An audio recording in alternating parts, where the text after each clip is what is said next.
আব্দুল ইসমাইল মোল্লা উনি ছিলেন পেশায় একজন ধর্মীয় শিক্ষক এবং ইমাম।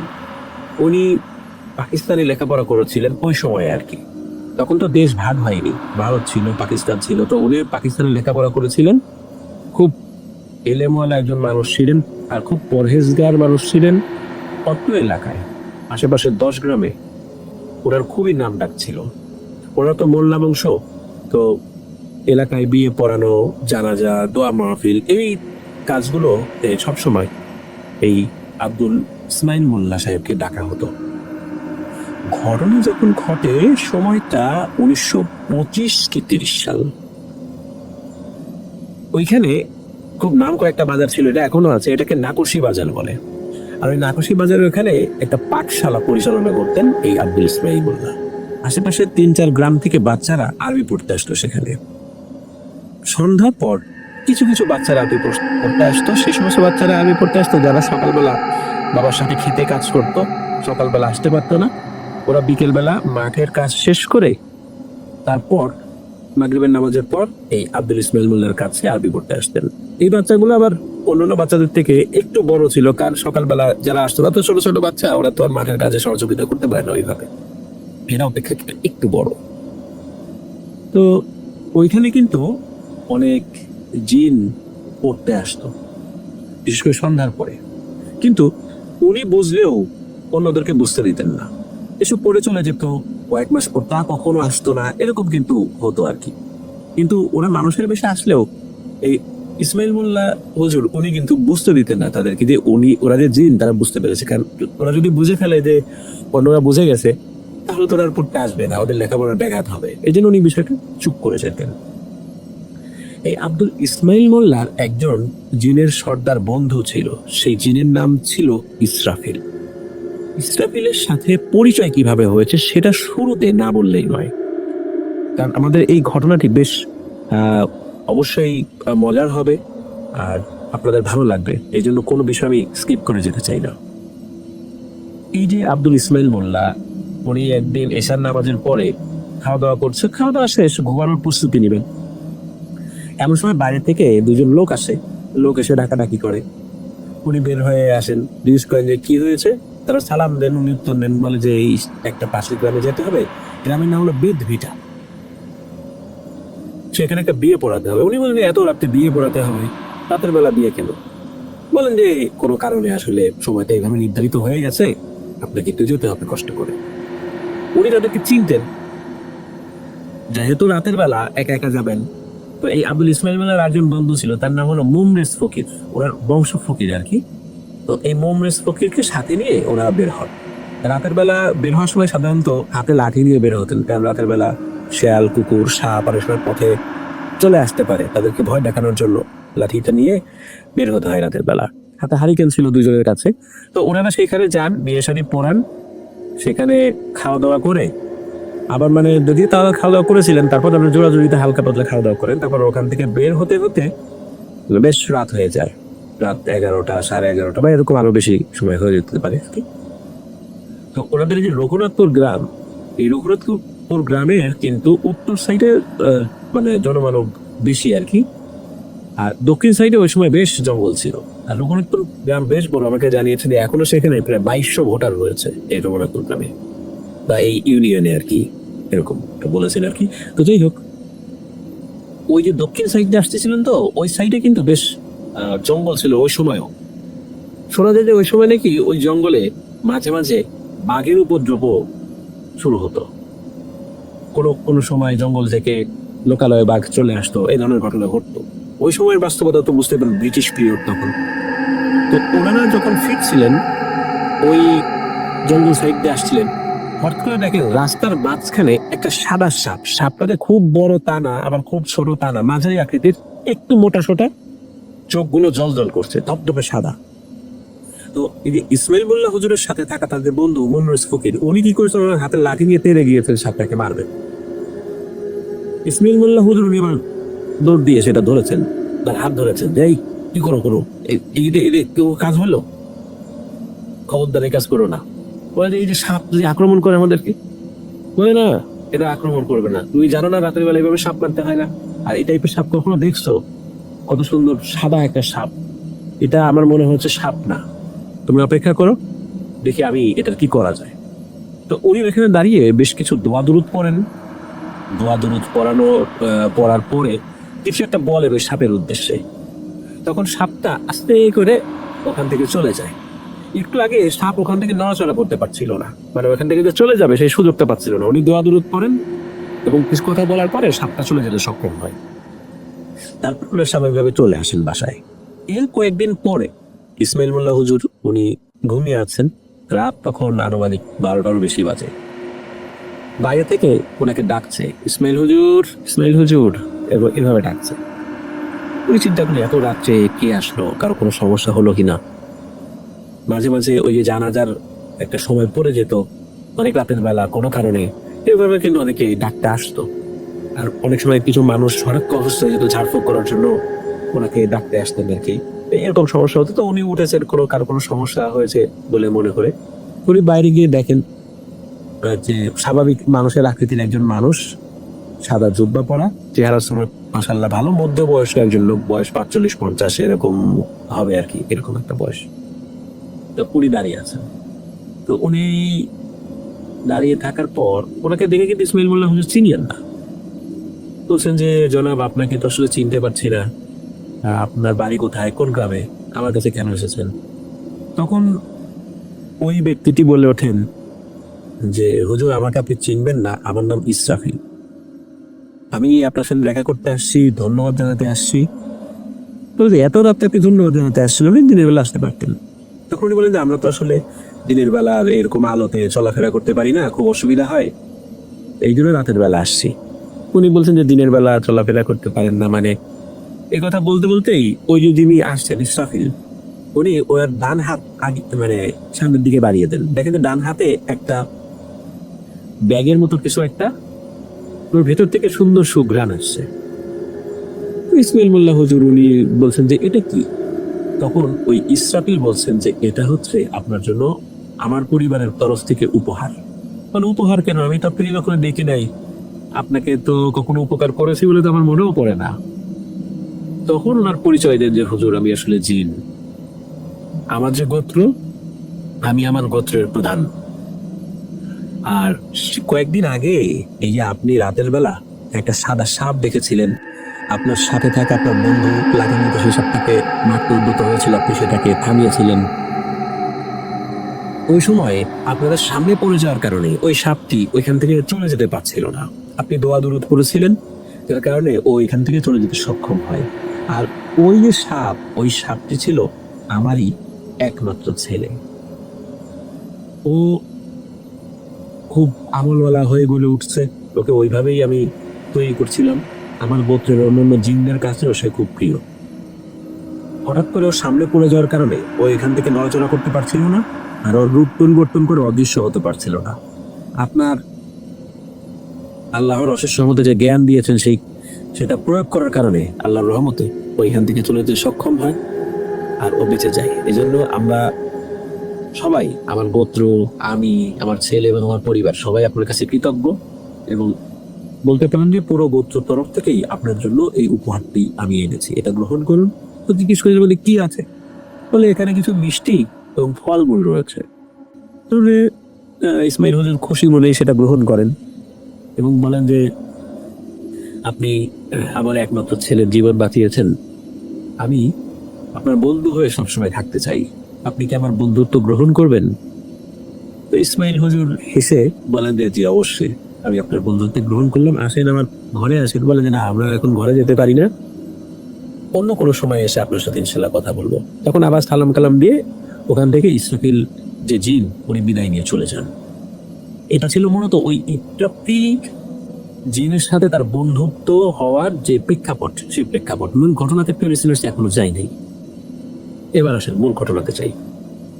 ওই যে বলেছিলাম মাগরিবের পর কিছু বাচ্চারা আসতো পড়তে, তো ওই জায়গাতে আর একটা বাচ্চা আসতো, যে বাচ্চা তার নাম বলেছিল হামজা। ইসমাইল হুজুর কিন্তু জানতেন যে এই হামজা আসলে মানুষ না, জিন, কিন্তু কোনোভাবে হামজাকে বুঝতে দেননি তিনি যে উনি এই বিষয়টি বুঝতে পেরেছেন। রেগুলার লেখাপড়া করতে আসতো, হামজার মেধাও অনেক ভালো ছিল। একবার কি হলো, একদিন যায়, 2 দিন যায়, 1 সপ্তাহ, 2 সপ্তাহ, কয়েক মাস চলে যায়, হামজা আর আসে না। ইসমাইল হুজুর উনি চিন্তায় পড়ে যান যে আসলে আমার কোনো কথাই ওকে বুঝতে পারলো যে আমি ও জি আমি বুঝে ফেলেছি, আহা বাচ্চাটা তো লেখাপড়ার ক্ষতি হলো। উনি খুব চিন্তিত হয়ে যান যে এমনটা কেন হলো, বা কেন আসছে না, কোনো সমস্যা হলো কিনা, কোনো বিপদ আপদ হলো কিনা। উনি ওর জন্য মনে মনে খুব উদ্বেগ উৎকণ্ঠা নিয়ে সময় কাটাচ্ছিলেন যে কেন ছেলেটা আসছে না। প্রায় 3 মাস পর এক মাগরিবের নামাজের পর হামজা আসে। আসার পরে তখন ইসমাইল হুজুর বলে, হামজা আজকে পড়ার পর তোমার সাথে আমার কথা আছে, এশার নামাজের পর তুমি একটু থাকবে, আমি তোমার সাথে কথা বলবো। তখন হামজা বলে, জি হুজুর অবশ্যই, তবে আমি বেশি সময় দিতে পারবো না, আমার বাবা খুবই অসুস্থ, আমার পরিবারে অনেক জরুরি কাজ আছে, যা কথা বলার একটু তাড়াতাড়ি বলতে হবে। তখন বলে যে হ্যাঁ ঠিক আছে, তোমাকে আমি খুব বেশি সময় নিয়ে রাখবো না। এশার নামাজের পরে হামজাকে এক পাশে ডেকে নিয়ে বলেন যে, হামজা আসলে আমি কিন্তু অনেক আগে থেকেই জানতাম যে তুমি মানুষ নও, তুমি জিন, কিন্তু আমি বুঝতে দেইনি কখনো। যদি তুমি না আসো লেখাপড়ার ক্ষতি হয়, কিন্তু আমাকে বলবা যে তুমি এতদিন কেন আসো নাই। হামজা বলতে চায় না, বলে যে আমার বাবা খুব অসুস্থ, আর আমার পরিবারে একটা সমস্যা হয়েছে এবং গোত্রেও সমস্যা হয়েছে, যার কারণে আমি আসতে পারছি না। তখন বলে, কি সমস্যা বলো। বলে যে এই সমস্যা জেনে আপনি কি করবেন, আমরা জিন হয়েই সেই সমস্যার সমাধান করতে পারছি না, আপনি কিভাবে এই সমস্যার সমাধান করতে পারবেন, এই সমস্যা তো আপনার আয়ত্তের বাইরে। তখনই বলেন, তারপরে বলো, কারণ আমার তো বেশ কয়েকজন জিন বন্ধু বান্ধব আছে, দেখি কোনো আলোচনা করে যদি সমস্যার সমাধান করতে পারি। তখন কোনো মানুষকে না বলার শর্তে হামজা ঘটনাটি বলে এবং বলে যে মানুষের মধ্যে যেমন বিভিন্ন এলাকায় আধিপত্য বিস্তার নিয়ে কোন্দল থেকে মারামারি হয়, খুনাখুনি হয়, জিনদের মধ্যেও এরকম সমস্যা রয়েছে, তারাও আধিপত্য বিস্তার নিয়ে বিভিন্ন সমস্যায় লিপ্ত থাকে। এই হামজার বাবা উনি হচ্ছে উনার গোত্রের প্রধান, উনার গোত্রের সর্দার, কিন্তু ওই গোত্রে আরেকজন আছে যে সর্দার হতে চায়, কিন্তু সে খুবই দুষ্ট প্রকৃতির এবং ব্ল্যাক ম্যাজিক জানে। সে খুব একটা বাজে টাইপের কাজ করে তার বাবাকে অসুস্থ করে ফেলেছে, তার বাবা এখন মৃত্যু সজ্জায়। আর যে কাজটি করেছে, এই কাজটি যেহেতু মূলত এটা ইসমাইল মোল্লা হুজুরের আয়াত্তের বাইরে, এই জন্য হামজা বিষয়টি বলতে চাচ্ছিল না এবং বলে যে আমার বাবার জন্য দোয়া করবেন, আর যদি কিছু করতে পারেন তো আপনি আপনার বন্ধু জিনদের সহায়তায় আপনি চেষ্টা করবেন, তাহলে আমরা, আমার পরিবার এবং আমাদের গোত্র চিরকৃতজ্ঞ থাকবো। এটা বলে চলে যায় হামজা বিদায় নিয়ে। এরপরে হামজা কিন্তু আর পড়তে আসে নাই।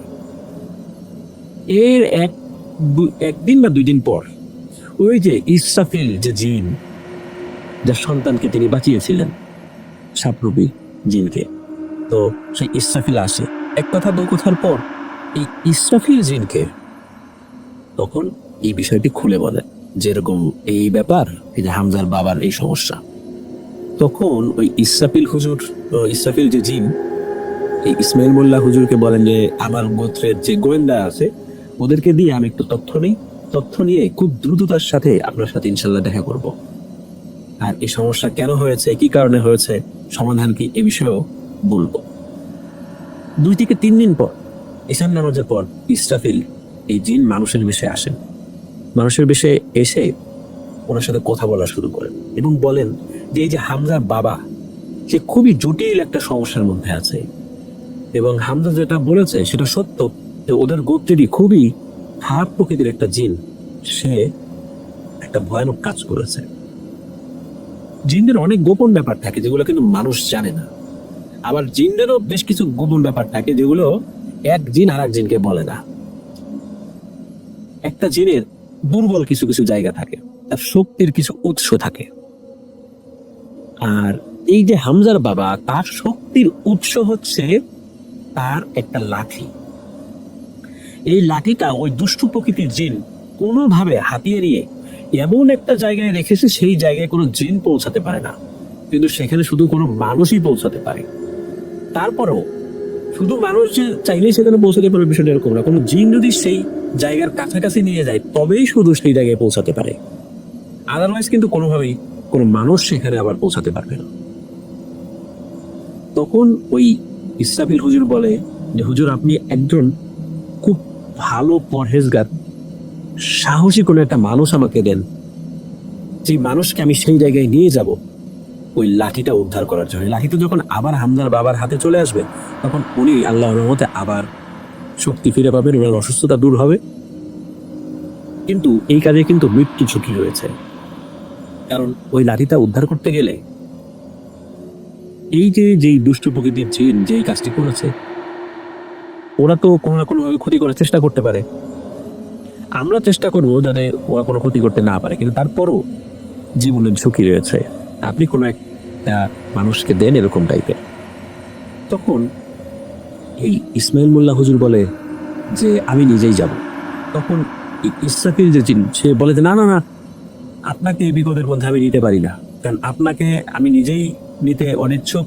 তারপর আমার পরিবার, আমার সন্তান যদি জানে তারা আমার সাথে রাগারাগি করবে, আর আমার গোত্রের লোকজনও আপনার প্রতি কৃতজ্ঞ। যদি এই ধরনের একটা কাজে আপনাকে নিয়ে যাচ্ছি, এটা জানলে সবাই মন খারাপ করবে যে ইনাকে বিপদের মধ্যে ঠেলে কেন দিচ্ছি। কিন্তু ইসমাইল মোল্লা হুজুর বলেন যে যেই কাজে আর একজনের বিপদ আছে আমি নিজে না গিয়ে তাকে তো এখানে মানে দিতে পারি না, আমাকে নিয়ে চলেন, আমি চেষ্টা করব এই সমস্যার সমাধান করার জন্য। তারপরে ইসরাফিল যে জিন উনি রাজি হন এবং উনি বলেন যে আগামীকাল রাতের বেলা আপনি ঘুমাবেন না, জেগে থাকবেন। ঘোড়ার খুরের আওয়াজ যখন পাবেন কোনো শব্দ করবেন না, দরজা খুলে বের হয়ে আসবেন। ঠিক পরের দিন এশার নামাজের পর উনি খাওয়া দাওয়া করে বাড়ির সকলে শুয়ে পড়েছে, উনি শুয়েছেন কিন্তু ঘুমাচ্ছেন না। উনি ওনার যে পোশাক সেটা পোশাক পরে উনি শুয়ে আছেন। ওনার পাশে ওনার জিজ্ঞেস করছে যে কি হয়েছে, আজকে ড্রেস পরেই ঘুমাচ্ছ? বলে আবার কাজ আছে, তুমি ঘুমাও।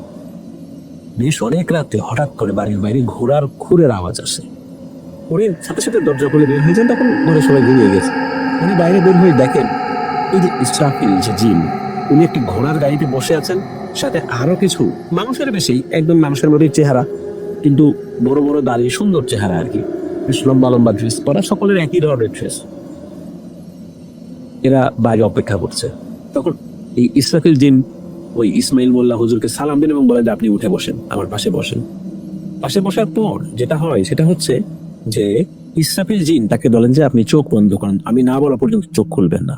তুমি চোখ বন্ধ করেন, সর্বোচ্চ 2 মিনিট চোখ বন্ধ করার বন্ধ করে থাকার পরে তখন এই ইসরাফিল জিন এখন চোখ খোলে। চোখ খোলার সাথে সাথে এই ইসমাইল মোল্লা হুজুর অবাক হয়ে যান। চারদিকে আলোকিত আর অনেক সুন্দর সুন্দর গাছ, নদী, নালা, অনেক বিশাল বিশাল প্রাসাদ, সেখানে লাল নীল পাথর, সবকিছু পরিষ্কার পরিচ্ছন্ন ঝকমকে, খুব সুন্দর একটা শহরের মতো। সেখানে ওনারা চলে আসে এবং আসার পর একটা প্রাসাদের সামনে গিয়ে ওই গাড়ি থামে। গাড়ি থামার পর সেখান থেকে তারা ওই প্রাসাদের ভিতরে ঢোকেন। বিশাল বড় বড় দরজা, ভিতরে ঢুকে দেখেন যে একই ধরনের ড্রেস পরা, প্রায় কাছাকাছি চেহারা আর কি অনেকেরই, তারা দাঁড়িয়ে আছে। দাঁড়িয়ে থাকার পর তাকে অভ্যর্থনা জানাচ্ছে। সেখানে তাকে আপ্যায়ন করা হয়, বেশ মিষ্টি ফলমূল দিয়ে আপ্যায়ন করা হয়, সেগুলো অত্যন্ত সুস্বাদু আর কি। তো সেখানে ওই যে ইসরাফিল যে জিন তার যে ছেলে, সেই ছেলেটাও আসে, তাকে সালাম দেয় এবং পরিচয় করা দেয় এই যে একেই আপনি জীবন বাঁচিয়েছিলেন। তো কুশলাদি বিনিময় এবং নাস্তার পরে এখন কাজের কথায় আসেন তারা। ইসরাফিল হুজুর বলেন যে আপনাকে আগে থেকেই বলেছিলাম যে ওইখানে কোনো জিন পৌঁছাতে পারে না, আপনাকে আমরা একটা নির্দিষ্ট দূরত্ব পর্যন্ত নিয়ে যাব, এরপরে আপনাকে যেতে হবে। আপনাকে যেখানে নিয়ে যাব সেখানে একটা কুয়া রয়েছে এবং কুয়ার চারদিকে পানি। চারদিকে পানি থাকার পরও ওই আশেপাশের পানি ওই কুয়ার মধ্যে পড়ে না। কুয়াটা কিন্তু খুব বেশি গভীর না, অল্প গভীর, আপনি অনায়াসে নেমে যেতে পারবেন। তখন আর একটা ব্যাপার বলে, সেটা হলো যে কোনো জিন যদি কোনো মানুষের সাথে অন্য কোনো জিনের ক্ষতি করার বিষয়ে কোনো পরিকল্পনা করে, এটা নাকি যাকে পরিকল্পনা করা হচ্ছে যার বিরুদ্ধে, সে নাকি জেনে যায় কোনো না কোনো ভাবে। শুরুতে তারা যখন আলোচনা করেছিল এইটা নাকি ওই যে দুষ্ট প্রকৃতির জিন যে ওই একটা বিশেষ লাঠি, ওই লাঠিটা চুরি করেছিল, সে জেনে গিয়েছিল এবং তারা ওই কাছাকাছি জায়গায়, ওই যে একটা কুয়া, ওই কুয়ার কাছাকাছি জায়গায় মানে যে ততটুকু তারা যেতে পারে ওইখানে পাহারা বসিয়েছেন যেন তারা এখানে যেতে না পারে। এখন এরাতে এখন যাবে এটা তারা এখনো কিন্তু জানে না। যেহেতু এই বিষয়ে আলোচনা হচ্ছে তখন এই যে ইসরাফিল যে জিন উনি একটি নীল আকৃতির একটা ছোট্ট পাথর এই ইসমাইল হুজুর হাতে দেন, মানে এটা আপনার মুঠোর মধ্যে রাখুন।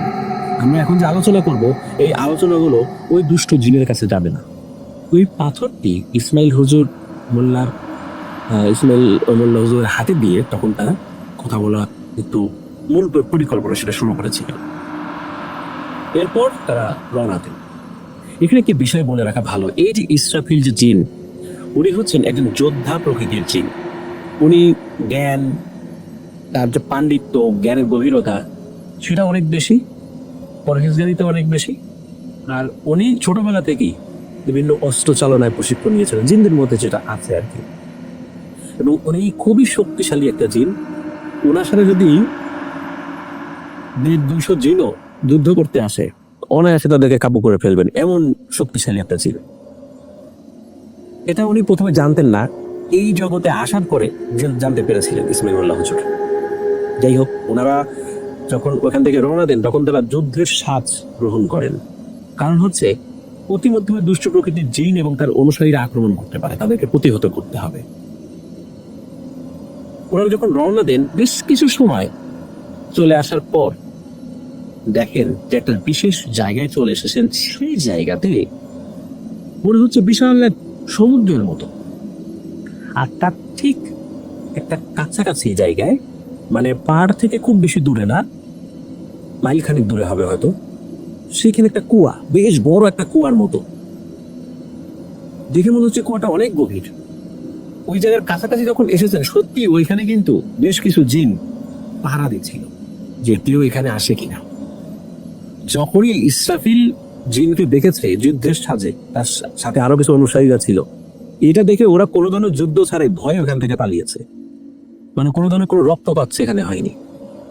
তো ওখানে আসার পর ওই যে ইসমাইল মোল্লা হুজুর উনি ওই ইসরাফিল জিনকে জিজ্ঞেস করেছিলেন যে লাঠিটা কি ওই কুয়ার মধ্যে? বলে হ্যাঁ, কুয়ার মধ্যে। তখন ওই সময় ইসরাফিল জিনকে একটা প্রশ্ন করেন ইসমাইল মোল্লা হুজুর, সেটা হলো যে আচ্ছা, ওখানে তো কোনো জিন যেতে পারে, তাহলে এই কুয়ার মধ্যে ওই লাঠিটা কিভাবে গেল, কে রেখে আসলো? তখন এই ইসরাফিল জিন বলেন মূলত একজন বর্ষা নিক্ষেপকারী জিনকে দিয়ে খুব নিখুঁত ভাবে ওই কুয়ার মধ্যে ওই লাঠিটা ফেলা হয়েছে যেন আশেপাশে পানিতে না পড়ে, এবং এইভাবে নিখুঁত ভাবে ওর মধ্যে ফেলা হয়েছে। এদিকে ইসরাফিল যে জিন উনি একটি নৌকার ব্যবস্থা করেন এবং বলেন যে আপনি এই নৌকায় উঠে যান, একটা বৈঠা দেন যে আপনি ওখানে চলে যান, আমরা এখানে অপেক্ষা করছি। আপনার ওখানে কোনো জিন নাই, ওই কুয়ার মধ্যেও কোনো জিন নাই, এটা নিশ্চিত থাকে, যা আছে এইদিকে আছে। তখন আল্লাহর নাম নিয়ে উনি ওই নৌকা বাইতে বাইতে সেখানে চলে যান। যখন কাছাকাছি যান তখন কাছাকাছি যাওয়ার পরে এখানে একটা পানির পাক সৃষ্টি হয়, কিন্তু ওই পাকে ওনার নৌকাটার কোনো ক্ষতি হলো না। উনি অনায়াসে কুয়ার উপরে উঠে যান এবং কুয়ার নিচে নামার জন্য সিঁড়ির মতো রয়েছে, উনি ওই সিঁড়ি দিয়ে নেমে যান। দেখেন ওইখানে সত্যি ওই লাঠিটা রয়েছে। লাঠিটা যে খুব আহামরি সুন্দর লাঠি তা না, একটা কাঠের মতো কিছু একটা লম্বা। কিন্তু প্রবলেমটা হলো উনি যখন লাঠিটা ধরেছেন এটা উনি সহজে উঁচু করতে পারছেন না, কারণ লাঠিটা অনেক ভারী। তারপরও যেহেতু এত দূর এসেছেন, যে কোনো ভাবে এটাকে উঠিয়ে নিয়ে যেতেই হবে। উনি অনেক কষ্টে সেই লাঠিটা উঠানোর পরে সেটা নৌকাতে তুলতে সক্ষম হন এবং আবার নৌকাটা বাইতে বাইতে উনি চলে আসেন সেই পাড়ে। তারা আসার পরে ওনারা সবাই অপেক্ষা করছিলেন। এরপরে আসার পর ওই জিনেরাই সেই লাঠিটা ওই ঘোড়ার গাড়িতে ওঠায়। তারপরে ওনারা অল্প সময়ের মধ্যে সেই প্রাসাদে চলে আসেন। প্রাসাদে আসার পর এখন দ্বিতীয় কাজ হলো এই হামজার বাড়িতে যাওয়া। হামজার বাবা যেখানে অসুস্থ অবস্থায় পড়ে আছে, তো ওনারা রওনা দেন হামজাদের বাড়ির উদ্দেশ্যে। হামজাদের বাড়ির ঠিকানা তো জানতেন, কারণ ওই ইসরাফিল জিন যখন খবর নিয়েছিলেন ডিটেলস তো জেনেছিলেন যে কোথায়। তো অল্প সময়ের মধ্যে সেখানে চলে আসেন। এখন ওনারা তো যুদ্ধের বেশে এসেছিলেন, উনি ইসরাফিল জিন এবং তার যে অনুসারী তারা, কারণ হচ্ছে প্রতিমধ্যে যদি ওই দুষ্ট প্রকৃতির জিন তার সাঙ্গপাঙ্গ নিয়ে আক্রমণ করে এই জন্য। তো ওনারা এক গোত্রের সর্দার হয়ে আর এক গোত্রের ওখানে আসবেন, এভাবে যুদ্ধের ড্রেস করে। স্বাভাবিকভাবেই তো ওই গোত্রের লোকজন ভয় পাবে, বা তারাও চিন্তা করবে যে আমাদেরকে আক্রমণ করতে আসছে। হঠাৎ করে এরকম দেখে তারা তো মানে ভয় পেয়ে যায় এবং তারাও আক্রমণ করার জন্য রেডি হয়ে যায়। ওদিকে হামজা ওই যে যে ইসমাইল মোল্লা হুজুরের ছাত্র, সে দূর থেকে দেখে ফেলে যে ওই ঘোড়ার গাড়িতে তার ওস্তাদ আছে, আর ওই যে একটা লাঠি, ওই লাঠিটাও তার ওস্তাদের হাতে। এটা দেখে হামজা খুব খুশি এবং বলে যে খবরদার, ওনারা ভালো কাজের জন্য আসছে, ওনারা আমাদেরকে আক্রমণ করতে আসে নাই, ওদেরকে আসতে দাও। তো ওনারা আসেন, আসার পর দেখেন যে এই হামজার বাবা খুবই অসুস্থ। আর হঠাৎ করে ওই জিনদের মধ্যে একজন মানুষ, একজন ইনসানকে দেখে অন্য জিনেরাও তো একটু চিন্তাগ্রস্ত হয়ে পড়ে, হঠাৎ করে এর মধ্যে একজন ইনসান, একজন মানুষ কিভাবে আসলো। ওই যে হামজা বলেছিল যে ইনি আমার ওস্তাদ, আর হঠাৎ করে এই তার ওস্তাদকে দেখে, হামজার ওস্তাদকে দেখে, এই যে হামজার বাবার নাম ছিল আব্দুল ওহাব, এই আব্দুল ওহাবও উনি চমকে ওঠেন যে আমার গোত্রে একজন ইনসান চলে আসছে। তখন হামজা বলেন এবং নিজের লাঠিটা দেখে ওই ইসরাফিল যে জিন, সেও সাথে আছে, এবং ইসরাফিল জিনটা সব ঘটনা খুলে বলেন যে এইভাবে এই জীবনের ঝুঁকি নিয়ে আমাদের জগতে এসে আপনার এই লাঠিটা উদ্ধার করেছে। এই লাঠিটা ফেরত পাওয়ার পর উনি অল্প কয়েকদিনের মধ্যে সুস্থ হয়ে যান, আবার শক্তি ফেরত আসে। এবং শক্তি ফেরত আসার পর ওই যে দুষ্ট জিনগুলো তার বিরুদ্ধে চক্রান্ত করেছিল, তাদেরকে উনি জিনদের নিয়ম অনুযায়ী শাস্তি দিয়েছিলেন। তবে কি শাস্তি দিয়েছিলেন এটা জানা যায়নি। আবার ইসরাফিল যে জিন, সেই জিন উনি ইসমাইল মোল্লা হুজুরকে আবার বাড়িতে দিয়ে যান, নিরাপদে উনি চলে আসেন। আর ওই যে গোত্র আব্দুল ওহাব, যিনি গোত্র প্রধান ছিলেন হামজার বাবা, উনি ওনার পরিবার এবং ওই গোত্রের সকলেই ওনাদের সকলকে, মানে ইসরাফিল যে জিন, তার সাথে আরো যারা জিনরা এসেছিল এবং ইসমাইল মোল্লা হুজুর, সবাইকে আপ্যায়ন করান, অসংখ্য ধন্যবাদ জানান এবং বলেন যে আপনাদের কাছে আমরা চিরকৃতজ্ঞ থাকবো। এবং ওই গোত্রের সাথে ইসরাফিল যে জিন, তাদের গোত্রের একটা সুসম্পর্ক সৃষ্টি হয় এবং একে অপরকে বিভিন্ন সময় বিপদে সাহায্য করবেন বলে ওনারা নিজেরা প্রতিশ্রুতি দেন।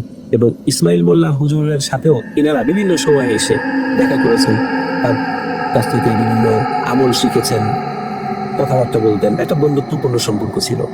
তো এটা অনেক আগের ঘটনা, ইসমাইল মোল্লা হুজুর অনেক আগেই মারা গিয়েছেন, তার জন্য আমরা দোয়া করি।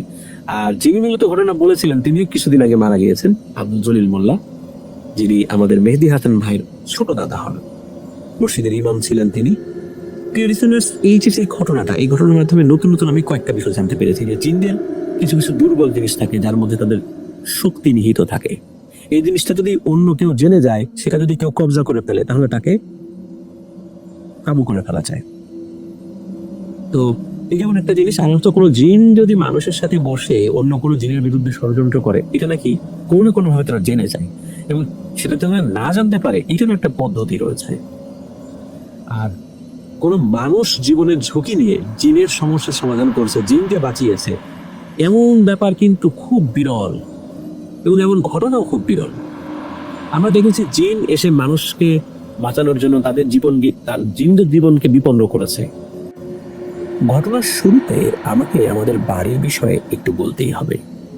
কেন বলতেই হবে সেটা ঘটনা শুনলেই লিসেনাররা বুঝতে পারবেন।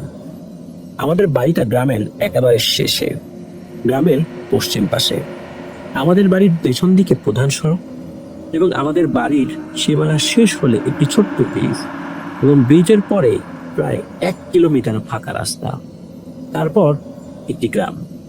সেই রাস্তাটি সোজা চারিগ্রাম গোবিন্দল হয়ে সিংগাইরের সাথে যুক্ত হয়েছে। আমাদের বাড়ির উঠানের পাশে রয়েছে একটি বিশাল তালগাছ, যেটি আমাদের বাড়ির সীমানাতেই পড়েছে। আরো বিস্তারিত বললে আমাদের বাড়ির ওয়াশরুমটা তালগাছের সাথে অনেকটাই লাগোয়া। সেই তালগাছটি এত বড় যে আমাদের গ্রামের অনেক দূর থেকে, ফসলি জমি থেকে কেউ যদি আমাদের গ্রামের দিকে তাকায়, তাহলে গ্রামের সব গাছ থেকে সেই তালগাছটি উঁচু দেখায়। এই গাছ আমরা কেউ কাটতে পারি না, এমনকি পরিষ্কারও করতে পারি না। তালগাছ নিয়ে এত কিছু বলার কারণ হলো, আমার মায়ের সাথে ঘটনার যেটা শুরু হয়েছিল, এই তালগাছটি এই ঘটনার সাথে ওতপ্রোতভাবে জড়িত। শুরু করছি মূল ঘটনা। সাল 2009। আমি তখন ক্লাস 5-এ পড়ি। আমরা 3 ভাই 5 বোন। আমি ভাই বোনদের মধ্যে সবার ছোট। আমার 5 বোন, আমাদের 3 ভাইদের সবার বড়। সব বোনদের বিয়ে হয়ে গেছে 2004 সালের মধ্যেই। 2009 সালে আমার মায়ের সাথে ঘটে যায় এক রোমহর্ষক ঘটনা, যার ভুক্তভোগী আমাদের পরিবারের সবাই। 2009 সালের রমজান শুরুর আগের দিন, অর্থাৎ দিন শেষ রাত আসলেই সেই রাতের ভোর সাহারি খেয়ে প্রথম রোজা। পরের দিন ঈদ হয়। আমার মা সেদিন আমাদের পুরো বাড়ি পরিষ্কার করে, যেমন ঘর লেপা, বাড়ির আশেপাশে পরিষ্কার করা, জামা কাপড় ধোয়া এবং খেজুর পাতার পাটি, যেটাকে আমরা সবাই চাটাই নামে চিনি, সেটা আমাদের বাড়ির পাশের পুকুর থেকে পরিষ্কার করে ধুয়ে আনে। গ্রামে সাধারণত খেজুর পাতার চাটাই বা নারকেল পাতার চাটাই বহু কাজে ব্যবহার করে, যেমন খাটের উপর দিয়ে, তারপর বিছানা বানানো, সেগুলো মাটিতে বিছিয়ে আমরা সেগুলোর উপর বসে ভাত খাই। নানামুখী ব্যবহার রয়েছে এগুলোর। যাই হোক, আমাদের বাড়িতে বেশ কয়েকটি বড় চাটাই ছিল। আমার মা সেগুলো ধুয়ে পুকুরে দিকে আমাদের বাড়ির পেছনে যে রাস্তা রয়েছে সেই রাস্তার ঢালে শুকাতে দেয়। চাটাইগুলো অনেক বড় হওয়ার কারণে বাড়িতে শুকানো সম্ভব ছিল না। সারাদিন আমার মা অনেক কাজ করে বিকালের দিকে গোসল করে ফ্রেশ হয় যখন, তখন থেকে আমার মা বলে তার শরীরটা ভালো লাগছে না। কিছুক্ষণের মধ্যেই আমার মায়ের শরীর অনেক খারাপ হয়ে যায়, তার জ্বর আসে এবং তিনি অসুস্থ হয়ে যান। তখন আমরা যেটা করি সেটা হলো আমার মায়ের মাথায় পানি ঢালতে থাকি ঘন্টার পর ঘন্টা, কিন্তু কিছুতেই জ্বর কমে না। 2009 সালের দিকে আমাদের এলাকা এতটা উন্নত ছিল না, তাই চাইলেও তখন ডাক্তার দেখানো সম্ভব ছিল না। পরের দিন সকালে আমার বাবা পাশের গ্রাম থেকে ডাক্তার নিয়ে আসে। ডাক্তার এসে নর্মালি জ্বরের ওষুধ দিয়ে যায়, কিন্তু তাতে কোনো লাভ হয় না। কেন লাভ হয় না? কারণ হলো জ্বরটা তো সাধারণ ছিল না। বলে রাখা ভালো, আমার মায়ের উপর জেরের আসর ছিল সেটা আমরা বাড়ির সবাই এবং আমাদের আত্মীয় স্বজনরাও জানতাম। আমাদের মাস কিন্তু শুরু হয়ে গেছে, কিন্তু আমরা কেউই সেই বছর রোজা ঠিক মতো রাখতে পারিনি। পরিবারের যদি মা অসুস্থ থাকে তাহলে সেই পরিবারটাই অসুস্থ হয়ে যায়। আমাদের বেলায় তার ব্যতিক্রম হয়নি। আগেই বলেছি, আমার বোনদের সবারই বিয়ে হয়ে গিয়েছিল অনেক আগেই, তাই বাড়িতে মহিলা মানুষ বলতে ছিল আমার মা। আমাদের এই গ্রামেই আমার সেজ বোনের বিয়ে হয়েছিল। সেই বোন এসে মাঝে মাঝে রান্না করে দিয়ে যেত। প্রথম রমজানের দিন রাতেই আমার মা অস্বাভাবিক আচরণ শুরু করে, যেমন হঠাৎ করে অট্টহাসিতে ফেটে পড়তেন, আবার মুহূর্তেই কান্না শুরু করতেন। আমি ছোট্ট থাকাতে সেই অট্টহাসির শব্দে অনেক ভয় পেতাম। আমার বাবা বিষয়টি বুঝতে পারেন।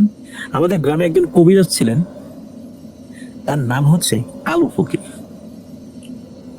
সেই কালু ফকির তাকে আমাদের বাড়িতে নিয়ে আসা হয়। সেই ফকির আমার মাকে দেখে বলে ওনার ওপর জিনের নজর পড়েছে। আমার মাকে ঝাড়ফুঁক করা হয়, পানি পড়ে দেয়, কিন্তু তাতে কোনো কাজ হয় না। আমার মা সেই আগের মতোই রয়ে যায়। উল্টো আমার মা সেই ফকিরকে তুচ্ছ তাচ্ছিল্য করে বলতে থাকে, এই বেটা, তুমি বাঁচতে চাইলে এখান থেকে চলে যাও, তোর মতো ফকির আমার কিছুই করতে পারবে না। আসলে আমার মায়ের সাথে থাকা জিনটা সেই ফকিরের সাথে কথা বলতেই চাচ্ছিল না। তখনকার মতো সেই জিনটি সেখান থেকে চলে যায়। বলে রাখা ভালো, সেই ফকিরের সাথেও কিন্তু একটি জিন ছিল, যেটা সেটা নানার কাছ থেকে বলতে গেলে উত্তরাধিকার সূত্রেই পেয়েছে। অনেকে বলবে উত্তরাধিকার সূত্রে আবার জিন পায় কিভাবে? আমরা শুনেছি সেই কবিরাজের নানা ছিল একজন কবিরাজ। সে তার নানার কাছ থেকেই কবিরাজি শিখেছে। তার নানা মারা যাবার সময় সেই জিনকে কালো ফকিরের অনুগত করে দিয়ে যায়। এবার ঘটনায় আসি। আমার মায়ের মুখ থেকে এসব কথা শুনে সেই কালো ফকির থমকে যায় এবং বলে, এইভাবে কাজ হবে না, আমি আসন বসাবো এবং দেখবো কি হয়েছে। আসন বসানো বলতে আমাদের ওখানে বোঝায় একটা কাঠের মোড়া, যেটাকে আমরা ছোট্ট চৌকি বলি। সেই মোড়ার উপর আগরবাতি, মোমবাতি, ধূপ, নারকেলের ছোবা, সিকি পয়সা এসব রাখতো। একটা মাটির পাত্রের মধ্যে নারকেলের ছোবা সেখানে রেখে ধূপ দিয়ে আগুন জ্বালালে অনেক ধোয়া হয় এবং ধূপের গন্ধ ধোয়ার সাথে চারদিকে ছড়িয়ে পড়ে। সেই আসনের সামনে বসে জিনকে ডাকলে জিন হাজির হতো। এইভাবে ফকির তার আসন পাতার পর অনেকক্ষণ চেষ্টা করে, কিন্তু জিনকে হাজির করতে পারে না। যার পর যেটা হয়, অবশেষে বিরক্ত নিয়ে আমার মায়ের সাথে সেই জিনটি একটা সময় আসে। এটি কিন্তু রাতের ঘটনা। মনে আমরা সবাই, সাথে কিছু প্রতিবেশীও এসেছেন আমাদের বাড়িতে, কারণ আমাদের বাড়ির আশেপাশে সবাই জানতো যে আমার মা অসুস্থ। সেই ফকির আমার মায়ের উপর আসা জিনকে জিজ্ঞেস করে, কে তুই? তুই কেন একে ধরেছিস? কোথা থেকে এসেছিস? একের পর এক প্রশ্ন ছুটতে থাকে আমার মায়ের দিকে। আমার মাকে সেই কবিরাজের সামনে বসানো হয়েছিল। আমার মা কোনো কথার উত্তর দেয় না। এভাবে অনেকক্ষণ পর বিরক্ত নিয়ে আমার মা বলে, তুই কে যে আমি তোকে আমার পরিচয় দেব? তুই এখন আমাকে চিনতে পারিসনি? আমি তো কোনো জায়গা থেকে আসিনি, আমি তো এখানেই থাকি। হ্যাঁ, ঠিকই শুনেছেন লিসেনার্স, সে ওখানেই থাকে, আমাদের বাড়ির সেই তাল গাছে। আমরা সবাই জানতাম আমাদের তাল গাছে জিন থাকে, সেটা আমার মায়ের কাছে আসতো। আমরা শুনেছি সেটি নাকি ভালো জিন, আমাদের কোনো ক্ষতি করতো না, সেটাও জানতাম। এত কিছু কিভাবে জানতাম সেটা শোনার জন্য অনুগ্রহ করে শেষ পর্যন্ত অপেক্ষা করতে হবে ঘটনার। এবার ঘটনায় আসি। সেই ফকির তখন সেই জিনকে বলে, তুই যখন এখানেই থাকিস তাহলে একে কষ্ট দিচ্ছিস কেন? তখন আমার মায়ের সাথে থাকা জিনটি বলে, ও কত 2 দিন আগে আমার ঘাড়ের উপর দিয়ে হেঁটে গেছে দুপুর বেলায়। তখন ফকির, যাদেরকে স্থানীয় ভাষায় কুলিয়াসকে ফকির বলা হয় আর কি, জিজ্ঞেস করে, তোর ঘাড়ে পাড়া দিল কিভাবে? তখন তারা বলে যে কিভাবে দিয়েছে। লিসেনার্স, মনে আছে কিনা ঘটনার শুরুতে আমি বলেছিলাম রমজান শুরুর আগের দিন আমার মা চাটাই ধুয়ে রাস্তায় শুকাতে দিয়েছিল। সেই চাটাই শুকাতে দেওয়ার সময় সেই জিনটি ওখান দিয়ে যাচ্ছিল, তখন আমার মা নিজের অজান্তেই তাকে আঘাত করে ফেলে। ফকির তখন বলে যে ও তো তোকে দেখেনি, তুই ওকে ছেড়ে চলে যা। তখন আমার মা বলে ওঠে, আমি যাবো কি যাবো না সেটা নির্ভর করবে আমার ইচ্ছার উপর, তুই নাক গলাতে আসিস না। তুই ভালো করে জানিস আমি কি এবং আমি কে। এমন কথাবার্তার মাঝে মায়ের সাথে আসলে একটা জিনটি আবার চলে যায়। তারপর কবিরাজ কিছু তেল পড়া ও পানি পড়া দিয়ে চলে যায়। স্বাভাবিকভাবেই আমার মাকে সেই পানি খাওয়ানো হয়, তেল শরীরে মালিশ করা হয়, আমার মা কিছুটা সুস্থ হতে শুরু করে। কি ভাবছেন? লিসেনের ঘটনা শেষ? এতক্ষণ তো শুধু ভূমিকা, আসল ঘটনাটি শুরু এখান থেকে। ঘটনার নাম যেহেতু অভিশপ্ত 1 বছর, সেহেতু পুরো ঘটনাটাই আমরা বলবো যতটুকু মনে আছে। আমার মা কিছুটা সুস্থ হলে আমরা অনেক খুশি হই, কিন্তু সেই খুশি ছিল মাত্র কয়েকদিনের। আসলে সেই কালু ফকির নামে সেই কবিরাজ আমাদের সাথে প্রতারণা করেছিল, যেটা আমাদের বুঝতে প্রায় 1 বছর লেগে যায়। কিভাবে প্রতারণা করেছিল সেটা ঘটনার শেষে বলে লিসেনারদের কাছে পুরো বিষয়টা পরিষ্কার হবে। কালু ফকির সেদিন চলে যাওয়ার পর রাতে আমার মায়ের তেমন কোনো সমস্যা হয়নি।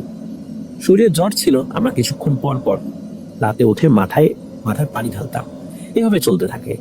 আমার মা কিছুক্ষণ সুস্থ থাকতো, কিছুক্ষণ অসুস্থ। মাঝে মাঝে মনে হতো আমার মা একদম স্বাভাবিক, কিন্তু হঠাৎ করে বলতো আমার অস্থির লাগছে, এই বলে বিছানায় শুয়ে পড়তো। তখন আমাদের বলতো আমার ঘাড় মাথা কি যেন ছিঁড়ে নিয়ে গেল। তার কিছুক্ষণ পর সেই চিরচেনা হাসিতে ফেটে পড়তেন, আবার কিছুক্ষণ পর কান্না। এইভাবেই চলতে থাকে। রাত হলে আমাদের মাঝে এক আতঙ্ক বিরাজ করতো, কারণ রাত হলেই আমার মায়ের অবস্থা বেশি শোচনীয় হতো।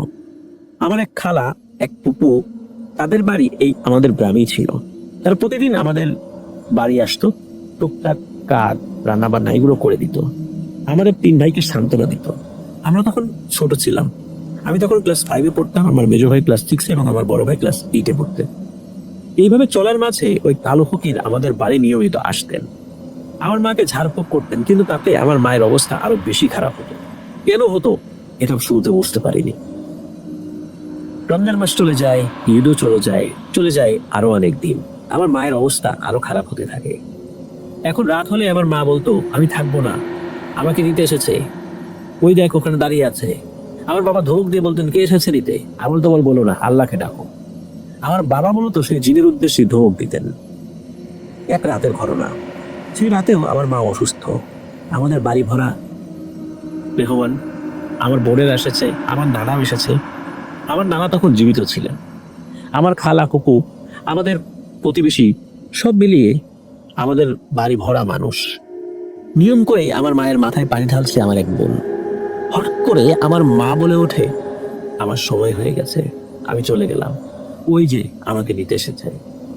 এই বলে আমার মা চোখ উল্টিয়ে, মানুষ মৃত্যুর আগ মুহূর্তে ঠিক যেমন করে ঠিক তেমন করা শুরু করে। হাত পা ছোটাছুটি করে দুনিয়া থেকে বিদায় নিতে দিয়ে চলে যাচ্ছিলেন বলেই মনে হচ্ছিল। বাড়িতে কান্নার রোল পড়ে যায়। আমার মেজ বোন এবং আমার ফুপু তাদের কাপড়ের আঁচল বিছিয়ে পশ্চিম দিকে সেজদায় পড়ে যান, কান্না করে আর বলে, হে আল্লাহ, আমার মাকে তুমি ফিরিয়ে দাও, আমার ভাইগুলো এখনো ছোট, ওদের এতিম করো না। আমার ফুপু এমনটাই বলতে থাকেন। আমার বাবা, তারপরে আমরা যারা ভাইরা আছি কান্না করতে থাকি। আমার দাদি, তিনি এখনো জীবিত আছেন, তিনি আমাদেরকে জড়িয়ে ধরে কান্না করে এবং বলে, আল্লাহ, আমার নাতিদের মুখের দিকে তাকাও। এমন পরিস্থিতিতে আমার নানা তখনও শান্ত ছিলেন।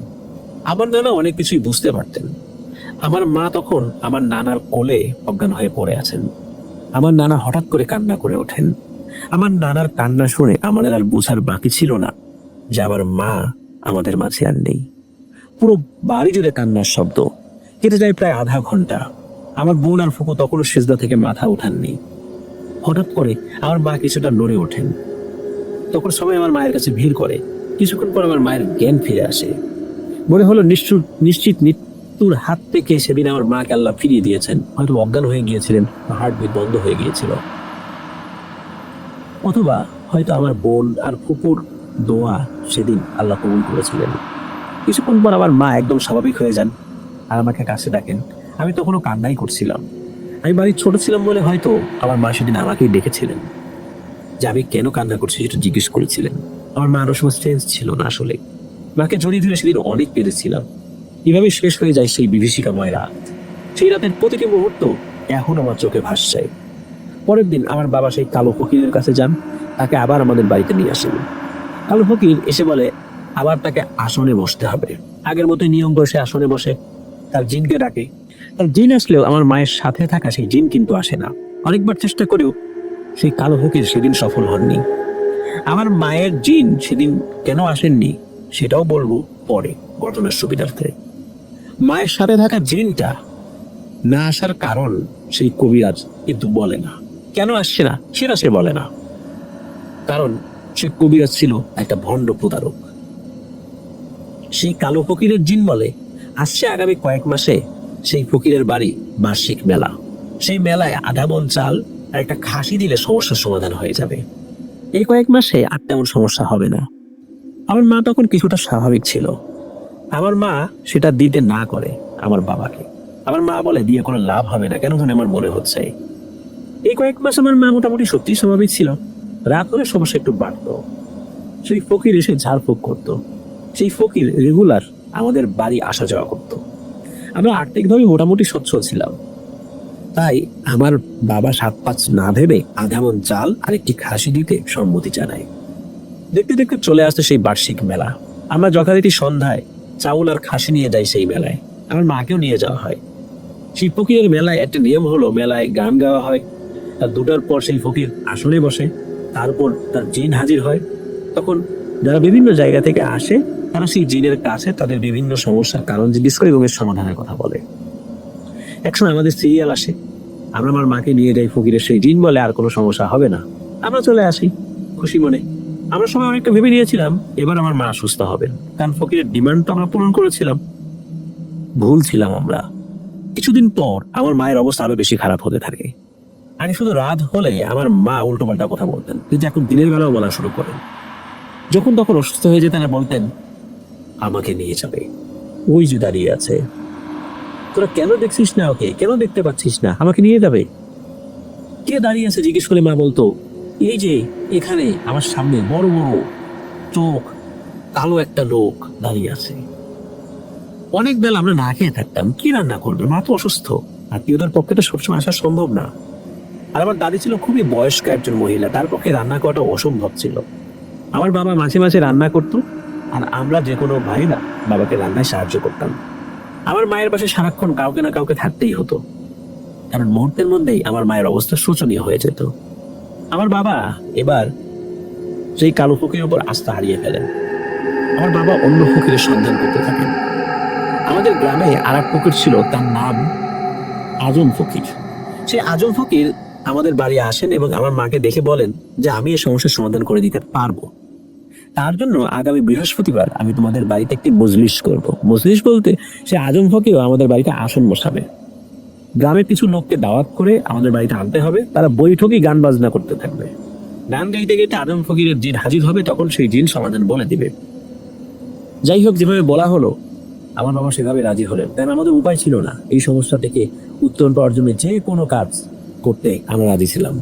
আজম ফকির তার আসন সাজানোর জন্য আমার বাবাকে কিছু জিনিস আনতে বললো, যেমন আগরবাতি, মোমবাতি, ধূপ, নারকেলের ছোড়া, 5টা মিষ্টি, এগুলো একদমে কিনতে হবে, 1 পোয়া দুধ এবং আরো কিছু জিনিস। সে কাঙ্ক্ষিত দিন আসে। এশার নামাজের পর যথারীতি আমাদের বাড়ি মানুষ আসতে থাকে। যাদেরকে আমরা আসতে বলেছিলাম সে আজম ফকির আসে, নিয়ম করে তার আসন সাজায়। গানের দলের লোকরা যথারীতি গান শুরু করে। তখন ছোট ছিলাম, বুঝতে পারিনি যে আমরা কতটা ভুল পথে ছিলাম, কারণ এভাবে ওকিয়া করা কোনোভাবেই আমাদের ধর্ম সমর্থন করে না। আপাতত ঘটনায় আসি। রাত প্রায় 2টার দিকে আমাদের বাড়ির তাল গাছে বিরাট ঝড় শুরু হয়। মনে হয় সেই তাল গাছটা এখনই ভেঙে পড়বে উঠানে থাকা মানুষগুলোর উপর। সে আজম ফকিরের জিন আসে। তখন আমার মাকে বাহিরে আনা হয়। সে আজম ফকিরের জিন বলে, আপনাদের বাড়ির জিন আছে, সে কোনো কারণে এখানে আসতে পারছে না, দূর থেকে নজর দিচ্ছে আপাতত, কিন্তু কেন যে আসতে পারছে না সেটা আজম ফকিরের জিনটাকে জানে না। সে আজম ফকির আমার মাকে জিজ্ঞেস করে যে, কিরে গৃহস্থলের বউকে কেন কষ্ট দিচ্ছিস? এই মহিলা তো ছোট ছোট বাচ্চা আছে, এগুলো দেখে কি তোর মায়া হয় না? তখন আমার মা বলে, ওরা ভুল পথে আছে, তুই আমার কিছুই করতে পারবি না, তুই তো একেবারে সামান্য আমার কাছে। আমার মায়ের মুখ দিয়ে জিনটি বলেছিল যে কথাটা, সেটা হলো যে দূর থেকে নজর দিয়ে সে কথা বলছে, কিন্তু সে কাছে আসতে পারছিল না। কিন্তু কেন আসতে পারছিল না এটি আমরা জানতাম না কেউই। এমনকি আজম ফকির জিনও শুরুতেই বলেছে যে জানতে পারেনি। আজম ফকির জিন তাকে বারবার চলে যাওয়ার জন্য বলতে থাকে, কিন্তু আমার মায়ের মুখ দিয়ে তেমন কোনো কথাই আসে না। এক পর্যায়ে আজম ফকিরের জিন বলে, আমি তোকে বন্দি করবো আমার কথা না শুনলে। এই কথা শুনে আমার মা অনেক উত্তেজিত হয়ে সেই ফকিরকে আঘাত করে বসে। 4-5 জন মিলে আমার মাকে আটকায় এবং কোনো মতে ঘরে নিয়ে যায়। অবস্থা এমন হয়েছিল, আমার মাকে ওখান থেকে দিয়ে না গেলে হয়তো আজম ফকিরের অবস্থা সংকটাপন্ন হয়ে যেত। পরবর্তীতে আজম ফকিরের জিন চলে যায়। যাওয়ার আগে আসলে রাখা মিষ্টি, দুধ এগুলো খেয়ে যায়। প্রিয় লিসেনার্স, আপনাদের মনে একটা প্রশ্ন আসতেই পারে, আমার মায়ের সাথে থাকা জিনটি তো আসেনি, তাহলে আজম ফকিরের উপর আক্রমণ করলো কিভাবে? আসলে আমার মায়ের উপর সেই জিনের দৃষ্টি পড়ার ফলেই আমার মা সেই কথাগুলো বলছে। আজম ফকিরের জিনের উপরও চড়াও হয়েছিল। তো আমরা কিন্তু এখনো ঘটনার মাঝখানে আছি। আজম ফকির ব্যর্থ হওয়ার পর আমরা অনেকটাই ভেঙে পড়ি। একদিনের ঘটনা, আমার মা সেদিন আগের থেকে বেশি অসুস্থ হয়ে গিয়েছিল। আমাদের স্কুল তখন চালু হয়ে গিয়েছিল। আমি বিকেল স্কুল থেকে এসে দেখি আমাদের বাড়ি অনেক মানুষের ভিড়। আমি কিছু না বুঝে ঘরে গেলাম। গিয়ে দেখি আমার মায়ের পাশে আমাদের আত্মীয়রা দাঁড়িয়ে আছেন, আমার খালা ফুপুরাও এসেছেন। আমার মা বলছে, আমার সময় শেষ, আমাকে নিয়েই যাবে ও, ওই যে দাঁড়িয়ে আছে। সবাই তখন যার যার মতো দোয়া দরুদ পড়ছিলেন। তার কিছুক্ষণ পরেই আমার মা হাত পা ছোটাছুটি করছিলেন এবং দেখে মনে হচ্ছিল এখনই আল্লাহর ডাকে সাড়া দিয়ে তিনি পরপারে বাড়ি জমাবেন আমাদের ছেড়ে। সবাই তখন জোরে জোরে কালিমা এবং দোয়া করছিলেন, আর সাথে কান্নার রোল পড়ে যায়। কিছুক্ষণ পর আমার মা একটু স্বাভাবিক হন এবং কান্না করতে থাকেন। মায়ের চোখ দিয়ে অনবরত পানি পড়ে যাচ্ছিল। আমার মা স্বাভাবিকভাবে খুবই দুর্বল হয়ে গিয়েছিলেন। আমাকে হাতের ইশারায় কাছে ডাকেন। আমি কান্না জড়িত মুখ নিয়ে মায়ের কাছে যাই। মা আমাকে এক হাত দিয়ে আদর করে মুখে জড়িয়ে নিয়ে কাঁদতে থাকেন, সাথে আমিও কাঁদছি। মা আমার খালাকে ইশারায় ডাকেন এবং কানের কাছে মুখ নিয়ে বলেন যে, আমি মরে গেলে ওদেরকে দেখে রাখিস। সবাই কান্না শুরু করে দেয়। আমার মাকে সান্ত্বনা দিতে থাকে সবাই, বলে তোমার কিছু হবে না, আমরা আল্লাহর কাছে দোয়া করবো, তুমি ভালো হয়ে যাবো ইনশাআল্লাহ। এভাবেই চলছিল দিন। এক বিভীষিকাময় একটা সময় পার করছিলাম আমরা। আমার বোনেরা কয়েকদিন পর পরই আমার মাকে দেখতে আসতেন। আমাদের গ্রামে যে বোনের বিয়ে হয়েছিল সে প্রতিদিন রাতে আমাদের বাড়িতে থাকতেন। আমি ছোট থাকাতে রাতে ঘুমিয়ে যেতাম, আমি বড়রা রাত জেগে থাকতেন। মাঝে মাঝে বড়দের চিৎকারে ঘুম ভাঙতো। মায়ের রুমে গিয়ে দেখতাম সেই চিরচেনা পরিস্থিতি। আমরা মানসিকভাবে অনেক ভেঙে পড়েছিলাম। যেখানে কবিরাজের সন্ধান পেত আমার বাবা সেখানে ছুটে যেতেন, কিন্তু কোনো লাভ হয়নি। আমার মায়ের অবস্থা দিন দিন অবনতি হচ্ছিল। আমার এক আত্মীয়ের মাধ্যমে জানতে পারি যে একজন কবিরাজ সম্বন্ধে। তার বাড়ি ছিল ঢাকা জেলার দোহার উপজেলার কার্তিকপুরে। আমাদের বাড়িতে মোবাইল ফোন ছিল, সেই কবিরাজের সাথে আমরা মোবাইলে যোগাযোগ করি। একদিন সময় করে দুপুরের দিকে সেই কবিরাজ আমাদের বাড়িতে আসেন। তিনি এসে আমাদের বাড়িটা খুব ভালো করে ঘুরে দেখেন এবং দেখে বলেন, আপনাদের বাড়িতে তো অনেক বড় সমস্যা, আমি ইনশাল্লাহ সমাধান করে দিব, আমাকে কি মুরগি এবং কিছু নগদ টাকা দিতে হবে। কিন্তু আমার বাবা রাজি হন। সেই কবিরাজ আমাদের বাড়ির উঠোনে বৃত্ত আঁকেন, এক গ্লাস পানি আনতে বলেন। পানি এনে দিলে সেই কবিরাজ পানির গ্লাসটাকে বৃত্তর ভেতরে রেখে কিছু পরে সেটাতে ফু দেন আর বলেন আমার মাকে সেই পানি খাওয়াতে। ধোয়াঝুরি করে আমার মাকে সেই পানি কিছুটা খাওয়ানো হয়। আসলে সেই কবিরাজ আমার মাকে ঘরে গিয়ে একবার দেখে বাইরে চলে এসেছিল। বাইরে এসে কবিরাজ বলে, আপনাদের এই তাল গাছটি কেটে ফেলতে হবে, তাহলেই সমস্যার সমাধান হয়ে যাবে। এখানে একটা কথা বলে রাখি, আমাদের সেই তাল গাছটি অনেকবার কাটার উদ্যম এলেও কখনো কেউ কাটতে পারেনি। আমাদের বাড়ির যে জায়গা, এই বাড়ির জায়গার স্বল্পতা থাকা সত্ত্বেও সেই গাছটি আমার বাবা কাটার সাহস পায়নি। গাছ কাটার কথা চিন্তা করলে সেদিন রাত্রির স্বপ্নে দেখতেন কে যেন স্বপ্নে এসে বলছে, খবরদার ভুলেও গাছ কাটার কথা চিন্তা করবি না, তাহলে তোর বংশ নির্বংশ করে ফেলবো। এতদিন যত কবিরাজি আমাদের বাড়িতে এসেছিলেন, কোনো কবিরাজি সেই তাল গাছ কাটার দুঃসাহস করেননি। সেই কবিরাজি এই কথা বলার পর আমার বাবা বলে যে আপনি চেষ্টা করে দেখেন, যদি পারেন তাহলে তো ভালো। সেই কবিরাজ বলেন আমাকে একটা কোড়াল এনে দিন, আমি দোয়া পড়ে এই গাছে 3টা কোপ দিব, তারপর আপনারা সেই গাছটি কেটে ফেলতে পারবেন। কোড়াল আমাদের বাড়িতেই ছিল। কবিরাজ কুড়াল হাতে নেওয়ার পর কি ঘটেছিল সেটা হয়তো অনেকে বিশ্বাস করতে চাইবেন না, কিন্তু আমি নিজের চোখকে অবিশ্বাস করতে পারছিলাম না। কবিরাজ কুড়াল নিয়ে তাল গাছের নিচে যায় এবং তাল গাছের গোড়ায় কোপ দেওয়ার চেষ্টা করে, কিন্তু অদৃশ্য কোনো শক্তি সেই কোপটি দিতে দিচ্ছিল না। পরপর 2বার চেষ্টা করে কবিরাজ, কিন্তু কুড়াল ছিটকে অন্যদিকে চলে যায়, গাছের গোড়ায় স্পর্শ করে না। কবিরাজ রাগ করে জোরে 3য়বারের মতো যখন চেষ্টা করে, কুড়ালের ধারালো অংশের বিপরীত অংশ, অর্থাৎ হাতলের সাথে যে অংশটি যুক্ত থাকে, সেই অংশটি কবিরাজের পায়ে দিয়ে আঘাত করে। কবিরাজ মারাত্মকভাবে আহত হন। যদি কুড়ালের ধারালো অংশ লাগতো, হয়তো কবিরাজের পাশে এখানে 2 ভাগ হয়ে যেত। কবিরাজ এবার পিছু হটে, এবার বলে আমাকে 3টি পেরেক এনে দিন, আমি দোয়া পড়ে পেরেকগুলোতে ফু দেবো এবং এই পেরেকগুলোকে গাছে পুঁতে দিব, তখন আপনারা গাছ কাটতে পারবেন। পেরেক দেওয়া হলে কবিরাজ পেরেকগুলো নিয়ে গাছের কাছে যান। আবার কবিরাজ তখন পা খুঁড়িয়ে খুঁড়িয়ে হাঁটছিলেন, কারণ পায়ে আঘাত লেগেছিল, প্রচুর ব্যথা পেয়েছেন তিনি। আমরা বাইরে যারা ছিলাম সবাই তখন সেটা দেখছিলাম। কবিরাজ প্রথম পেরেকটি গাছে পুঁততে যাবেন, পেরেকটি গাছের থেকে হাতুড়ি দিয়ে আঘাত করছেন, কিন্তু আশ্চর্য, কাঁটা গাছ, তবুও চুল পরিমাণও ওই পেরেকটি গাছে তিনি ঢোকাতে পারছেন না। আমরা জানি শুকনো কাঠেও আমরা খুব সহজে পেরেক বা তার কাটা ঢোকাতে পারি, আর কাঁচা গাছের বেলাতে সেটা আরো সহজ। কবিরাজ যখনই জোরে জোরে বাড়ি দিয়ে যাচ্ছেন ওই পেরেকটি ছিটকে পড়ে যায়। একটা পর্যায়ে কি হলো, ওই পেরেক পাশে ঝোপে পড়ে গেল, আর খুঁজেও পাওয়া গেল না, কারণ হালকা ঝোপঝাড় তার আশেপাশে ছিল। 2য় পেরেকটি প্রথম পেরেকটির মধ্যে হারিয়ে গেল। কবিরাজ বুঝতে পেরেছিলেন যে এই কাজটি তিনি করতে পারবেন না। তখন তিনি 3য় পেরেকটি গাছের গোড়া বরাবর মাটিতে পুঁতে দিলেন এবং বলে গেলেন যে তুলবেন না। পরে সেই কবিরাজ তার হাদিয়া এবং একটি মুরগি নিয়ে চলে যান। যদিও কবিরাজ কিছুই করতে পারেননি, তবুও তিনি অনেক দূর থেকে আসার কারণে হাদিয়া না নিয়ে যাবেন না। আমাদের বাড়িতেই মুরগি ছিল, তাই তাকে সেটা দিয়ে বিদায় করি।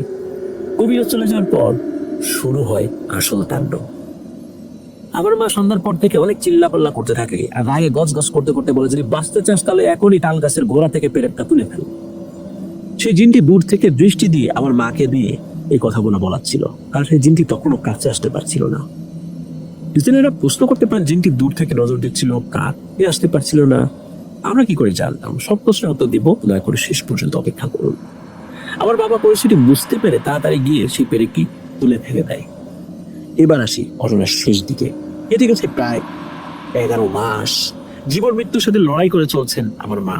আমার বাবার পরিচয় হয় গ্রামের অন্য এক কবিরাজের সাথে, যদিও সেই কবিরাজকে বাবা আগে থেকে চিনতেন, তবে সেভাবে পরিচিত ছিল না। সেই কবিরাজের আসল নাম হচ্ছে গোলাম ফকির। সেই গোলাম ফকিরের কাছে বেশ কয়েকটি ভালো জিন নাকি আসতো। সেই গোলাম ফকির আমাদের বাড়িতে আসেন এবং আমার মাকে কিছু ঝাড়ফুঁক করেন। সে কিছুক্ষণ চুপ থেকে এবং বেশ কিছুক্ষণ অবজার্ভ করেন সবকিছু এবং বলেন আমার মায়ের যা হচ্ছে তা সে তার জিনদের কাছ থেকে খোঁজ নিবেন। কিন্তু তার কাছে যে জিনগুলো আসতো তাদের কাছ থেকে খোঁজ নিয়ে ওই কবিরাজ যেটা জানান সেটা হলো যে জিনগুলো তথ্য নিয়ে আসতো সেই জিনগুলো নাকি তেমন কিছু বলতে পারছে না। আর তার কাছে একজন মোটামুটি শক্তিশালী একটা জিন আসতো, সে তথ্য সংগ্রহে খুব এক্সপার্ট। সেই জিনের নাকি পরিচিত ভালো একজন জিন আছে, সে অনেক শক্তিশালী। তো গোলাম ফকিরের সেই জিনটি কাছে সেই ভালো জিনের সাথে যোগাযোগ করেন এবং সমস্যা হলো ওই শক্তিশালী জিনটি সবার কাছে আসে না এবং কথাও বলে না। গোলাম ফকির অনেকবার সেই জিনকে তার অনুগত জিনদেরকে দিয়ে দেখেছেন, কিন্তু ওই জিনটি আসেনি। গোলাম ফকিরের সেই জিন চলে যায়, গোলাম ফকির আমাদের বাড়ি রেগুলার আসা যাওয়া করতেন এবং আমার মাকে ঝাড়ফুঁক করতেন। আমার ঝাড়ফুঁকে আমার মা কিছুটা সুস্থ হলেও পুরোপুরি সুস্থ হননি। গোলাম ফকির মানুষ হিসেবে অনেক ভালো ছিলেন। এদিকে গোলাম ফকির বলতো যে ঝাড়ফুঁক ছাড়া আমি তো আর কিছুই করতে পারবো না, কারণ সে ভালো জিনটি ছাড়া এই সমস্যার সমাধান যে কিভাবে হবে এটি বলাটা খুব কঠিন। আমার নানা বাড়ি ছিল আমাদের গ্রাম থেকে 2 গ্রাম পরে, পায়ে হেঁটে 3 কিলোমিটার হবে হয়তো। আমার আপন ছোট মামা সেখানে থাকতেন। আমার আপন ছোট মামা কারিয়ারা পাশ করেছিলেন। তিনি আমার মায়ের অসুস্থতার বিষয়ে সবকিছু জানতেন, কিন্তু তিনি কিছুই করতে পারতেন না। উনি টুকটাক ঝাড়ফুঁক জানতেন পবিত্র কোরআনের কিছু আয়াত দিয়ে। তবে উনি যে ঝাড়ফুঁক করতেন তাতে বেশিরভাগই মানুষ সুস্থ হয়ে যেতেন আল্লাহর রহমতে। কিন্তু আমার মায়ের সমস্যা এতটা জটিল ছিল যে অনেকেই তো এসে ঝাড়ফুঁক করেছেন, অনেক হুজুর এসেছেন, কোনো লাভ হয়নি। এই জন্য উনি এই বিষয়ে হস্তক্ষেপ করতে চাননি। তিনি চিন্তা করেছেন এই কাজটার দ্বারা হবে না। আমার মামা একদিন আমাদের বাড়িতে আসেন। ঘটনাক্রমে সেই গোলাম ফকিরও আমাদের বাড়িতেই ছিল তখন। গোলাম ফকিরের সাথে আমার মামার পরিচয় হয়। ওখানে এক পর্যায়ে গোলাম ফকির আমার মামাকে বলে, তুমি তো কারি মানুষ, অনেক কিছু জানো, আমি শুনলাম তো একটা ঝাড়ফুঁকও করো, তা তুমি এই যদি আমার কাছে কয়েকদিন আসো তাহলে আমি তোমাকে একটা জিনিস দেওয়ার চেষ্টা করবো, এতে তুমি মানুষের উপকার করতে পারো, যেহেতু তোমার ইমান আমল অনেক ভালো। আমার মামা রাজি হন। আমার বাবার সাথে সেই গোলাম ফকিরের বাড়ি নিয়মিত যাতায়াত করতে থাকে। এর মাঝে আমার মামা আমাদের বাইরেই থাকতেন, আমার মাকে হালকা ঝাড়ফুঁক করতেন। এতে আমার মা কিছুটা স্বাভাবিক থাকতেন। সেই গোলাম ফকির আমার মামাকে কিছু আমল করতে বলেন, যেগুলো করলে জিনের দেখা পাওয়া যায়। আমার মামা নিয়মিত সে আমল করতে থাকেন। হঠাৎ একদিন আমার মামাকে সেই গোলাম ফকির রাত্রে দেখা করতে বলেন।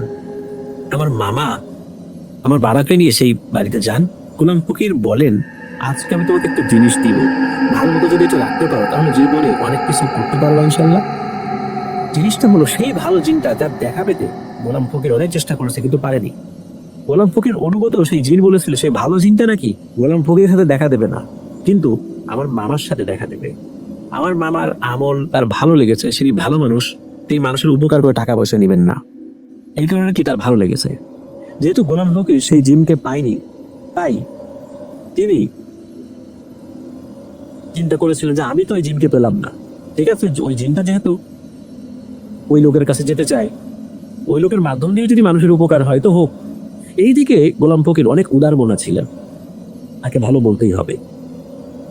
যাই হোক, গোলাম ফকির এই ভেবে আমার মামাকে সেদিন খবর দিয়েছিলেন। গোলাম ফকিরের জিনের মাধ্যমে আমার মামাকে জানিয়ে দেওয়া হয় যে তুমি আমল করা চালিয়ে যাও, আজ রাতে তুমি যাকে দেখবে সেই তোমার সাথে থাকবে, যে কোনো বিপদে ইনশাল্লাহ তাকে পাশে পাবে। ভাগ্যক্রমে আমার মামা সেই রাতে ভালো জিনের দেখা পায়, কিন্তু স্বপ্নের মাধ্যমে। বাস্তবে দেখা হলে ভয় পেতে পারেন মামা, কারণ মামা তো ওরকম বড় মাপের কোনো হুজুর নন, যার কারণে এই হঠাৎ করে জিন দেখলে উনি আতঙ্কগ্রস্ত হয়ে পড়তে পারে, কারণ উনি জিন বিষয়টি কোনো চিকিৎসা তো করেননি আর কখনো জিন দেখেননি।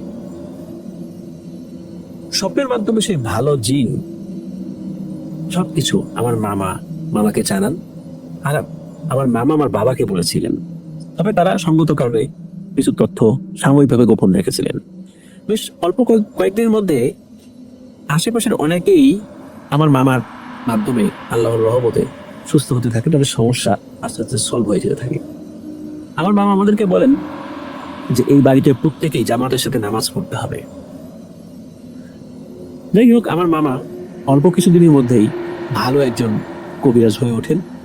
এবার আমার মামা সিদ্ধান্ত নেন যে আমার মাকে তিনি সুস্থ করে তুলবেনই। নিজের চোখের সামনে বোনের অবস্থা তো কোনোভাবেই মেনে নেওয়া যায় না।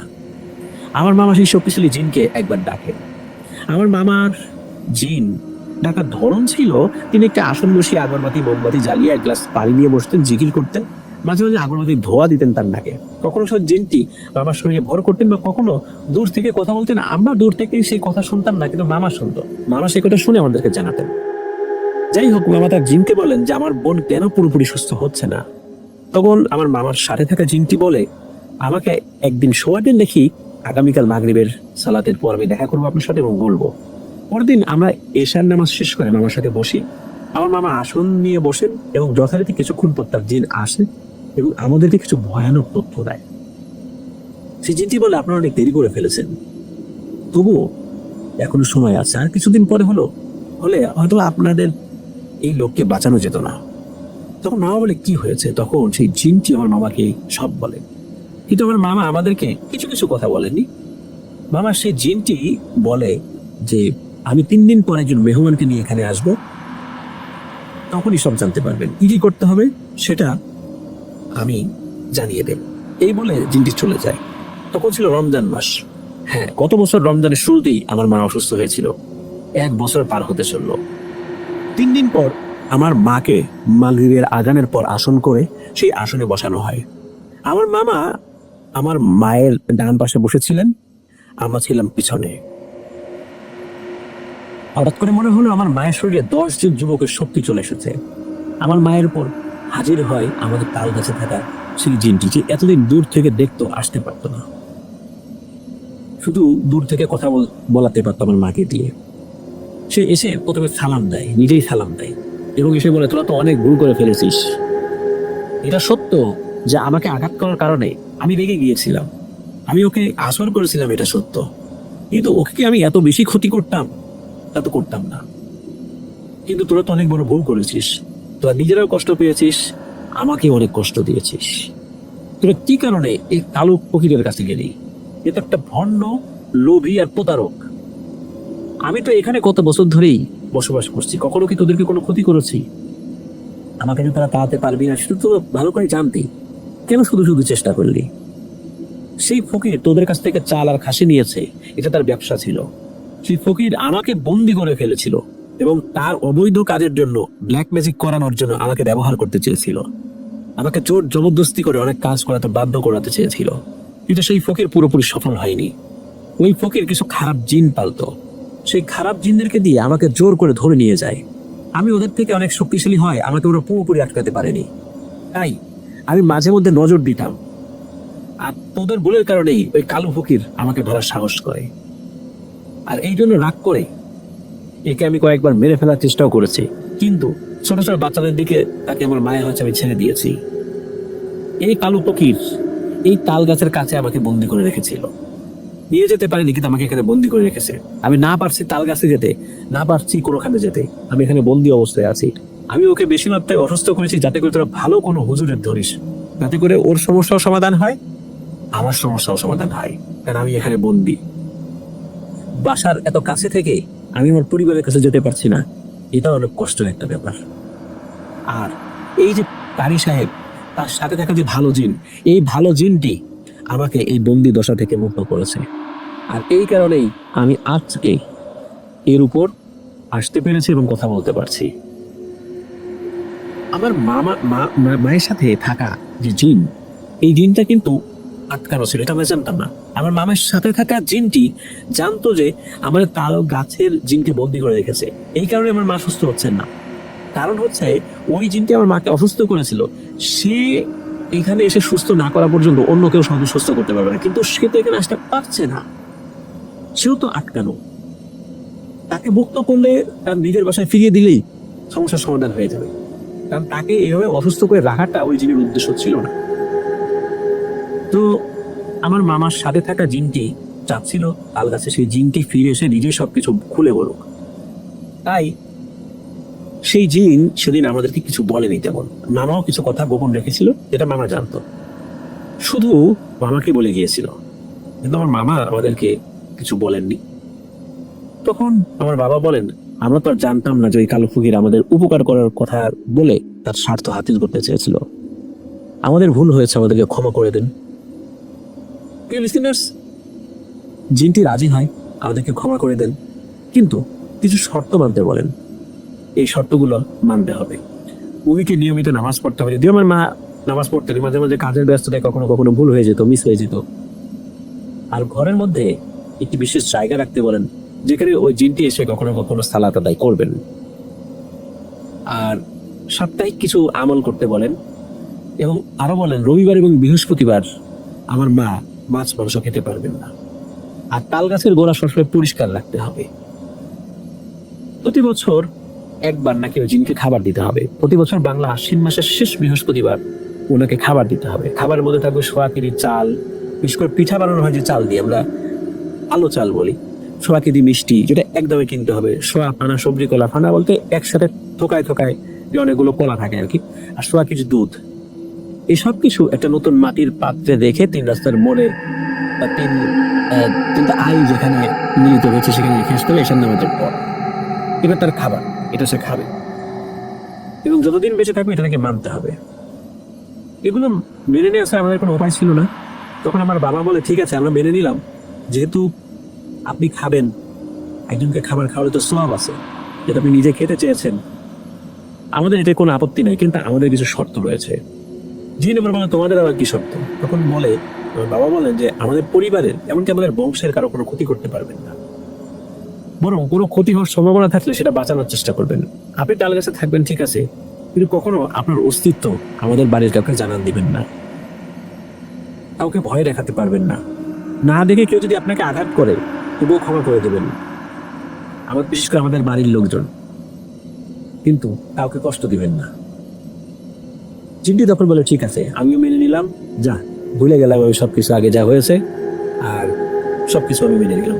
এরপর জিনটি চলে যায়। এরপর থেকে আমার মা সম্পূর্ণ স্বাভাবিক হয়ে যান। জিনের দেওয়া শর্ত আমার বাবা পূরণ করেন, আর একজন কাঠমিস্ত্রির সাথে আলোচনা করে নিম কাঠ দিয়ে কোনো লোহার পেরেক ব্যবহার না করে বাঁশের খিল ব্যবহার করে একটি চৌকি বা আসন বানানো হয়। যথারীতি সেই আসনটাকে নির্দিষ্ট জায়গায় রাখা হয়েছিল, এটা এখনো আছে। 2010 সাল থেকে শুরু হয়ে এখন পর্যন্ত এটি চলছে।